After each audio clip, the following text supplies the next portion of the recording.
2022 से उत्तर प्रदेश में बीजेपी की योगी आदित्यनाथ सरकार है और अब फिर से विधानसभा चुनाव की तैयारियां हो रही हैं। ये उम्मीद जताई जा रही है कि अक्टूबर से नवंबर तक जो विधानसभा चुनाव होने हैं 2027 के, उसकी डुगडुगी बच जाएगी और ये भी मुमकिन है कि 2026 के होते होते चुनाव भी संपन्न हो जाए। ऐसे में सारी पार्टियां, चाहे वो पक्ष की हो या विपक्ष की, इस चुनावी मैदान में उतर चुकी हैं। अब एक तरफ तो बीजेपी की सरकार है जिस पर सभी विपक्षी दल तमाम तरह के आरोप लगाते हैं, जुल्म के आरोप लगाते हैं, अत्याचार के आरोप लगाते हैं, उनके इलाकों में विकास न करने के आरोप लगाते हैं। हाफ एनकाउंटर, फुल एनकाउंटर, मुसलमान, पीडीए, न जाने क्या क्या। लेकिन इसी बीच पिछले कुछ एक दिनों में ऐसे घटनाक्रम हुए हैं जिसमें विपक्षी दल आपस में ही सिर फुटब्बल करते हुए नजर आ रहे हैं। जैसे एआईएमआईएम के असदुद्दीन ओवैसी समाजवादी पार्टी को पहले टारगेट करते हैं, बीजेपी को बाद में, जबकि बीजेपी सत्ताधारी पार्टी है। इसी तरह चंद्रशेखर आज़ाद पहले सपा को टारगेट करते हैं, फिर बसपा को और अदर पार्टियों को। और अभी हाल में आपने देखा होगा कि इंडिया गठबंधन में जो कांग्रेस पार्टी समाजवादी पार्टी की हमजोली है, उसके नेता भी समाजवादी पार्टी को टारगेट कर रहे हैं। नाम है इमरान मसूद, पश्चिमी उत्तर प्रदेश से आते हैं। वो सहारनपुर के सांसद हैं कांग्रेस पार्टी से और गठबंधन में ही वो सांसद बने थे। लेकिन अब वो मुसलमानों को लेकर लगातार अखिलेश यादव और समाजवादी पार्टी पर टीका टिप्पणी कर रहे हैं, टारगेट कर रहे हैं। और इस टारगेट से जो फ़ायदा है वो बीजेपी को हो रहा है। वो कैसे हो रहा है वो भी समझेंगे। मेरे साथ एआईएमआईएम के जो राष्ट्रीय प्रवक्ता हैं शादाब चौहान, वो मौजूद हैं। उनसे जानेंगे कि आखिर ये पूरा स्ट्रेटजी है क्या, ये चल क्या रहा है। सबसे पहले तो ये कि जो वोटर आपका है वही वोटर बल्क में समाजवादी पार्टी को मिलता है। तो क्या ये माने कि आपका और समाजवादी पार्टी का जो प्रतिद्वंद्विता है वो केवल इसलिए है कि दोनों दल ये चाहते हैं कि मुसलमान वोटरों पर, वोट बैंक पर आधिपत्य हो जाए?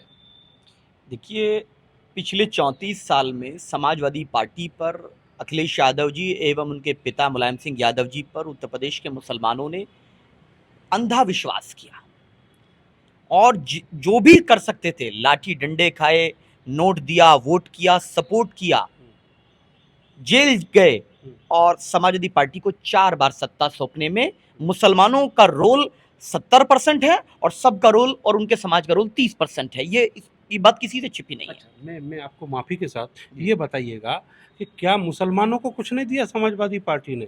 समाजवादी पार्टी ने, मुलायम सिंह यादव ने अपने आप को मुल्ला मुलायम कहलवाया, कार सेवकों पर गोली चलवाई। इसके अलावा कितने ऐसे लोग थे जो अयोग्य होते हुए उनको मंत्री, दर्जा मंत्री, ये वो आजम खान जैसे बना दिए। तो ये कुछ नहीं दिया मुलायम सिंह यादव और समाजवादी पार्टी ने? देखिए, आजम खान साहब कोई बना दिए नहीं, वो मुस्लिम मजलिस में रहे और बैरिस्टर ओवैसी साहब के वालिद साहब के बेहतरीन शागिर्दों में से एक आजम खान साहब है। तो वो के बना दिए नहीं, उसमें समाजवादी पार्टी का कोई योगदान नहीं है? नहीं नहीं नहीं, उसमें समाजवादी पार्टी को बनाने में आजम खान साहब का बहुत बड़ा योगदान, लेकिन उसके बावजूद आज उनको बलि का बकरा बना दिया। आगरा लखनऊ एक्सप्रेसवे की जांच हुई, नहीं हुई। गोमती रिवर फ्रंट की जांच हुई, नहीं हुई। पीडब्ल्यू मिनिस्ट्री में सबसे ज्यादा घोटाला होता है, जांच हुई, नहीं हुई। जांच हुई, बकरी चोरी, मुर्गा चोरी में बलि का बकरा बना दिया। अगर आजम खान साहब जो है अखिलेश यादव होते और ये जेल में होते तो क्या समाजवादी पार्टी के विधायक सांसद आंदोलन नहीं कर रहे होते? आजम खान ने कहा कि ये तनखैया हैं, हमारे जूते साफ करेंगे। वहां से ये कहानी शुरू हुई। बीजेपी के नेताओं को गाली दे वो, मुकदमा उन पर कराए बीजेपी, और जो उसका तोहमत है वो अखिलेश यादव और समाजवादी पार्टी को। राजनीति में बहुत बातें कही जाती हैं चुनाव में, बिल्कुल। मैं बहुत सी बातों से, हम लोग ऐसा नहीं है कि हम लोग उनसे हर बात से सहमत हैं। बहुत सी बात चुनाव के दौर में कही जाती हैं। किसी ने कहा था करंट लगेंगे, किसी ने कहा था जो नहीं राम का वो दूध, क्या कहा था, किसी ने कहा था गोली मारो गद्दारों को, सालों को। ये सब हुआ है चुनाव में। बहुत से, किसी ने जर्सी गाय कहा था, किसी ने पंजा खून का कहा था। तो बहुत बातें कही जाती हैं चुनाव में, लेकिन सारी बातों को आप इस तरह से जोड़ के रखेंगे और सिर्फ सिर्फ राइबिलिटी तो वो बीजेपी निभा रही है ना, उसमें अखिलेश यादव समाजवादी पार्टी कहाँ पर आजम खान का नुकसान कर नहीं, रहा है? अपने नेता के लिए अगर आंदोलन करते तो शायद ये सब चीजें नहीं होती। ये स्पष्ट है, इसमें कोई संकोच नहीं है इसमें। आप अच्छा ये बताइए कि यादव परिवार के एक व्यक्ति को बता दीजिए जेल गया हो। कानपुर वाले विधायक जी चले गए, इधर कैराना वाले चले गए, जो जो भी जरा सा था एक्टिव उसी की कमर तोड़ दी, या तो उसके हिसाब से चला। तो जो मुसलमान खामोश रहने वाला है, जो मुसलमान अपनी बात नहीं रखता है, वो मुसलमान इनको पसंद है। जो मुसलमान मुसलमानों की बात करेगा, जो मॉब लिंचिंग पे बोलने की बात करेगा, या मुखर होगा। आजम खान साहब ने तो कहा था आखिरी अधिवेशन में, आगरा की स्पीच से चिड़े हुए हैं अखिलेश यादव उनसे। उन्होंने कहा था कि कैसे कैसे लोग ला दिए जाते हैं, हमारी वफादारी पे शक किया जाता है, जिन्होंने हमारी अल्लाह के घरों को शहीद कराने में शामिल थे वो लोग भी आ गए, हमारे कलेजा है कि उसके बाद भी हम नहीं गए। ये बात उन्होंने ही कही थी ना। तो इसीलिए हम कह रहे हैं कि समाजवादी पार्टी पर विश्वास किया गया, लेकिन धोखा मिला। ये जो मूक मुसलमान की आप बात कर रहे हैं, ये वाली लाइन तो अभी 4 दिन पहले कही थी इमरान मसूद ने, ये तो वही लाइन है। नहीं, वो लाइन नहीं है। इमरान मसूद साहब जी का जो वक्तव्य है वो पिछले 2 महीनों में शादाब चौहान के दिए गए स्टेटमेंट का कॉम्बो है, उससे ज्यादा कुछ भी नहीं है। ऑन रिकॉर्ड है, गूगल कर ले कोई। लेकिन सवाल अब ये भी पैदा होता है कि क्या इमरान मसूद जी, अगर समाजवादी पार्टी पे आपने हमारी बात को कोट किया, उसका हम आप उनको धन्यवाद करते हैं कि आपने ये बात स्वीकार की, और हम उम्मीद करते हैं कि सपा के मुस्लिम नेता भी जल्दी स्वीकार करेंगे। लेकिन उनके भी 6 सांसद हैं, राहुल गांधी जी हैं। उत्तर प्रदेश में मस्जिद मदरसा खानका को टारगेट किया गया, मुसलमानों की मॉब लिंचिंग हुई, घरों पर बुलडोजर चला, फर्जी एनकाउंटर हुए। आप बता दीजिए कि कांग्रेस के कितने सांसद पीड़ित परिवारों के साथ खड़े हुए, उनकी आवाज उठाई। अखिलेश यादव जी में और इनमें कोई भी फर्क नहीं है, दोनों के दोनों मुसलमानों को राजनीति का छूत बनाना चाहते हैं। तो आप क्या चाह रहे हैं, इमरान मसूद आपको खुश करें या बीजेपी को खुश करें? हम उनको खुश करने के लिए नहीं भेजा गया है, उनको जनता ने चुन के इसलिए भेजा है कि वो अपनी कॉन्स्टिट्यूंसी और उस समाज की बात करें जिस समाज की कोई बात नहीं कर रहा, और वो उस गठबंधन में है। ये नूरा कुशी देखिए, आप कह रहे हैं कि मैं मिलके भी लड़ूंगा, लेकिन वो मुसलमानों के साथ अत्याचार कर रहे हैं। कमाल की बात है। वो कह रहे कि ये तो सॉफ्ट हिंदुत्व पे चल रहे हैं अखिलेश यादव, वो मुसलमानों की बात नहीं करते, मुसलमानों का नाम नहीं लेते, मुसलमानों पे को पसंद नहीं करते, मुसलमान बोलता वो पसंद नहीं है, लेकिन गठबंधन तो सपा से होगा। ये कमाल की नूरा कुश्ती है, और उत्तर प्रदेश का मुसलमान देख रहा है। और बैरिस्टर ओवैसी साहब मजलिस इत्तेहादुल मुस्लिमीन विकल्प है, और हमने कहा हमारे दरवाजे खुले हैं। जो लोग आरोप लगाते हैं कि हमारे आने से बीजेपी का फायदा होगा, वोट बटेगा, हम कह रहे हैं कि क्यों नुकसान करना है। हमारे दरवाजे खुले हैं, सम्मान के साथ भागीदारी दोगे, हमारे दरवाजे खुले हैं। हमारे अखिलेश जी के लिए हमारे दिल में घृणा नहीं है, हम उनका भी सम्मान करते हैं, लेकिन अब सम्मान होगा, ताबेदारी नहीं होगी, हिस्सेदारी के साथ। आप मुझे सम्मान दीजिए, मैं आपको सम्मान दूंगा। तो ओवैसी साहब गठबंधन करेंगे इस विधानसभा चुनाव में अखिलेश यादव से? ओवैसी साहब ने तो स्पष्ट कहा कि हमारे दरवाजे खुले हैं, और सिर्फ खुले नहीं हैं, आधे रस्ते चल के जाने तैयार हैं। लेकिन इसका मतलब ये नहीं है कि आप ये समझ के बैठो कि उत्तर प्रदेश का मुसलमान तो मेरा सियासी गुलाम है, मेरे नाम बैनामा पट्टा हुआ है, मैं गठबंधन भी नहीं करूंगा, और जब चुनाव हार जाऊंगा तो फिर ये बातें करूंगा। कन्नौज लोकसभा से सांसद अखिलेश यादव जी, 4 विधायक वहां बीजेपी के हैं। बुंदेलखंड में 90% विधायक बीजेपी के हैं। क्यों? क्योंकि वहां मुसलमानों की आबादी कम है।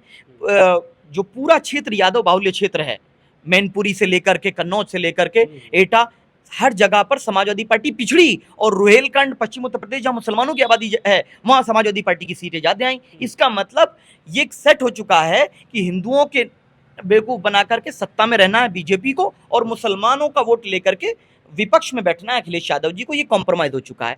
और एक विडंबना देखिए कि भारतीय जनता पार्टी राम मंदिर चोरी को डाइवर्ट करना चाहती है, अखिलेश जी उसमें शामिल है। अखिलेश जी ने 29 दिन में 30 ट्वीट कर दिए राम मंदिर के संबंध में, कीजिए, कोई समस्या नहीं।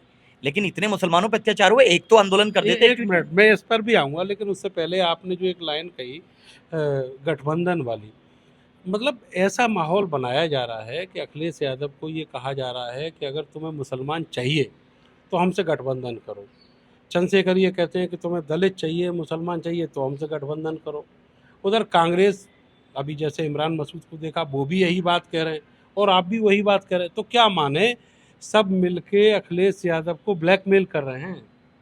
अच्छा ये बताइए कि उनका समाज तो भाजपा ही हो गया, वोट मेरा होगा। मैं कह रहा हूं कि भाई 4 बार हमने आपको मुख्यमंत्री बनाने का अवसर दे दिया, इस बार हमें भी भागीदारी दे दीजिए। तो ये ब्लैकमेल कहां हुआ? ब्लैकमेल तो अब तक उत्तर प्रदेश का मुसलमान हुआ है कि बीजेपी आ जाएगी, डरा करके वोट लिया। शिक्षा के क्षेत्र में, स्वास्थ्य के क्षेत्र में, प्रगति उन्नति के क्षेत्र में, मुसलमानों को कारोबार की तरक्की के क्षेत्र में, सरकारी योजनाओं के क्षेत्र में कितने लाभ हुए। हमारे इस इलाकों में स्कूल और अस्पताल नहीं खुले थे, सिर्फ पुलिस चौकियां खुल के अपराधीकरण हुआ था। ये चीजें ब्लैकमेल तो अखिलेश यादव जी समाजवादी पार्टी ने किया। अब हम कह रहे हैं कि ब्लैकमेल नहीं होंगे। अब हम अपने अधिकार की बात कर रहे हैं और इसमें गलत क्या है अपना अधिकार मांगना। राजनीति में हमने संघर्ष किया, हमने 15 साल संगठन तैयार किया शौकत साहब के नेतृत्व में। वैसी साहब ने तमाम विषयों को सदन से लेकर सड़क तक उठाया है और हम लगातार बात कर रहे हैं। तो इसमें अपराध कहां से हो गया? अभी आप कह रहे थे कि ये जो है अखिलेश यादव भाजपाई, इसका क्या मतलब है? नहीं, अखिलेश यादव जी सॉफ्ट हिंदुत्व के रास्ते पर चल रहे हैं, बीजेपी के साथ कॉम्प्रोमाइज होकर के। अच्छा, अगर उन्होंने राम मंदिर का मुद्दा उठा दिया तो वो सॉफ्ट हिंदुत्व के उस पर ट्रैक पर चले गए। वो अगर शंकराचार्य से मिल लिए तो वो सॉफ्ट हिंदुत्व के ट्रैक पर चले गए, उससे मुसलमानों का हित हो गया। देखिए, शंकराचार्य जी का मैं भी सम्मान करता हूं, उनसे मिलना कोई अपराध नहीं है। राम मंदिर के विषय में अगर कुछ लोग की आस्था थी, आपने वो मुद्दा उठा दिया, वो भी अपराध नहीं है। ये सॉफ्ट हिंदुत्व कब बन जाता है? जब आप एक मुद्दे पर 30 ट्वीट और 15 प्रेस वार्ता करते हैं, लेकिन उत्तर प्रदेश के मुसलमानों पर 9 साल तक लगातार अत्याचार होता है। मस्जिदें गिरती हैं, मदरसे गिरते हैं, बिल्डोजर चलता है, एनकाउंटर होता है, मॉब लिंचिंग होती है, रोज मुसलमानों को गालियां दी जाती है और एक धरना प्रदर्शन, एक ट्वीट, एक आंदोलन आपके 100 विधायक उतने नहीं करते जितने अभी करते। कितने एक मैं कह रहा हूं कि अखिलेश यादव जी एक फोटो दिखा दे समाजवादी पार्टी को चुनौती के साथ कि उनके 99 विधायक जो आज मौजूदा उनके पास हैं और 37 सांसदों ने अखिलेश जी के नेतृत्व में उत्तर प्रदेश के मुसलमानों के हित को लेकर कोई एक आंदोलन किया हो, मुझे एक दिखा दीजिए। और राम मंदिर, अब वो कहते हैं कि मर्यादा का पहला नाम श्री राम, दूसरा संविधान। जो कहते थे बीजेपी आस्था को सुप्रीम बनाना चाहती है, एक आस्था को, वही काम अब ये कर रहे हैं। मेरे लिए मर्यादत है श्री राम, मैं रिस्पेक्ट करता हूं, लेकिन मर्यादा का पहला नाम नहीं है मेरे लिए मुसलमानों के सिखों। इसीलिए शादाब चौहान और इमरान मसूद जो है अखिलेश यादव का कुर्ता बार बार पकड़ के खींच रहे हैं कि वहीं लौट आओ, वहीं मुसलमानों में लौट आओ। नहीं, हम कह रहे हैं कि आप अपने समाज को देखो, आप अपने समाज को देखो, आप पूजा करो, अर्चना करो, मंदिर जाओ, हमें कोई आपत्ति नहीं। लेकिन फिर ये मत कहो कि आप धर्म की बात करते हो, मैं धर्मनिरपेक्ष हूं, ये बात मत कहिए आप। मैं नाराए तकबीर लगा दूं तो मैं कट्टरपंथी हो जाता हूं और वो उनके कार्यालय में जय परशुराम के नारे लगे, वो कहें सनातनी समाजवाद है, यानी कि आजम खान सनातन की आस्था को नहीं माने तो समाजवादी नहीं है।